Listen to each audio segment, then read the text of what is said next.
But let's first talk about how to convince the seller that you're the best. And in fact, what I'm going to show you is how you can convince that seller that they should list with you even if you didn't have the Y program. So in most cases, you won't even have to go to step number 2. Now, you always will go to step number 2 because the people called you because they want to hear about step number 2. What is step number 2? The Y program. But you won't even have to. People will be ready to list before you even get there. Wouldn't you like that? Okay, let's talk about it. Well, it starts by being prepared. It starts by being prepared for the listing. How do we get prepared for a listing appointment? Way number 1, we prepare comps that talk. We prepare comps that talk.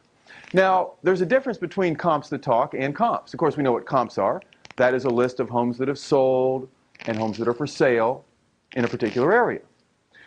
What I'm suggesting to you that you do is that you prepare your comparables in a way that speak to the seller and in and of themselves convince the seller as to the price range that they ought to list.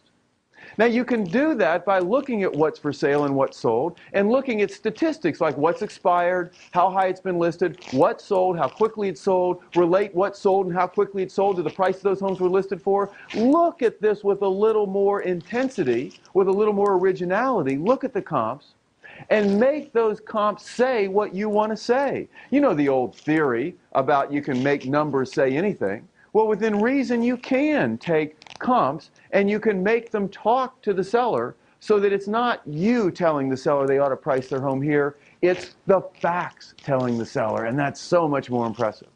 That's step 1.